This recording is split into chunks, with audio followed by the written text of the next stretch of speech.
안녕하십니까. 내외방송 뉴스를 시작하겠습니다.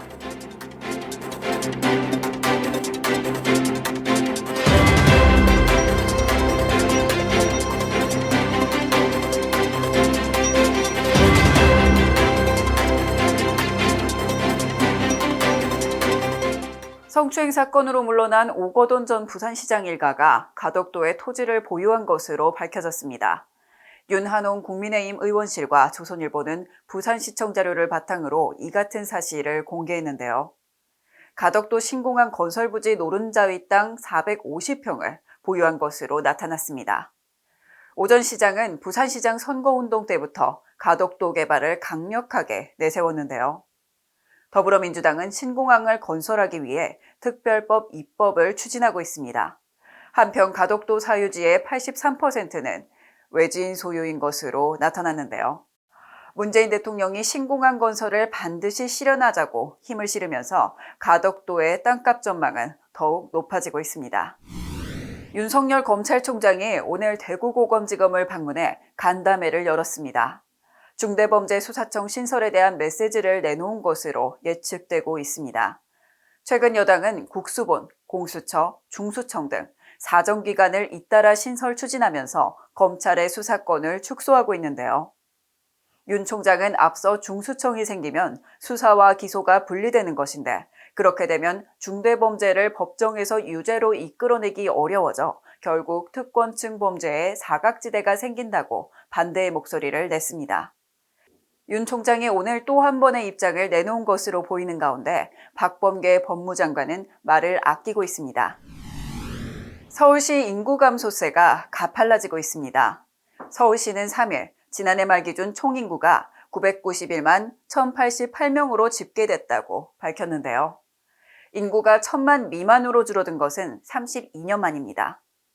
올해에만 총 9만 9895명이 감소한 것인데요.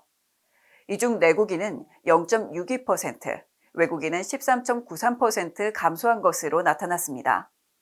연령별로는 0에서 4세 인구가 10.26% 감소했고 반대로 85에서 89세 인구는 11.42% 증가해 출산 고령화 현상이 뚜렷하게 나타났습니다.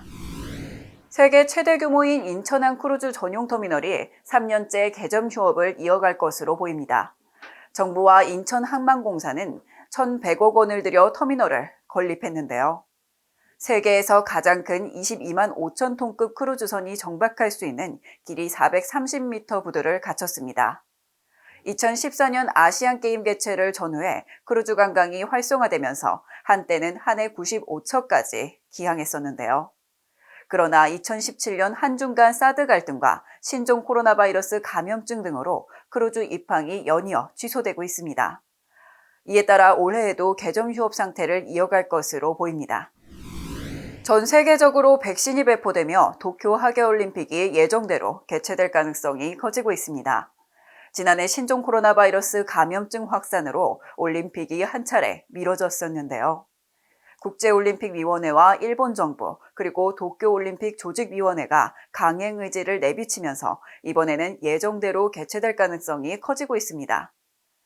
이에 따라 체육계도 분주해지고 있는데요. 대한체육회는 의료진 접종이 끝나면 5월 중으로 선수와 감독의 접종이 이루어질 수 있도록 정부 방역당국과 협의 중인 것으로 알려졌습니다. 예정대로라면 7월 23일 올림픽이 개막합니다.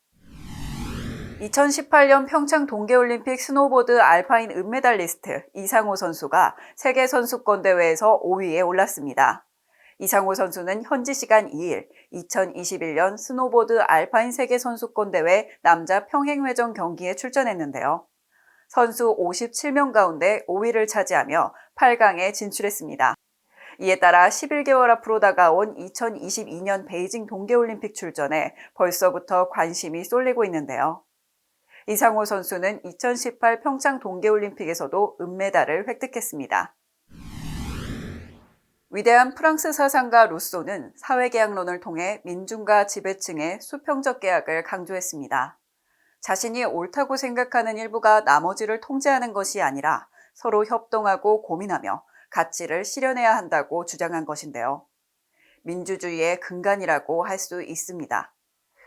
그러나 오늘 대한민주주의 국가에서 일어나는 사건들을 보면 과연 우리는 수평적인 계약을 맺고 있는 것인지 고개가 갸우뚱해집니다. 뉴스 마치겠습니다. 지금까지 시청해주신 여러분 고맙습니다.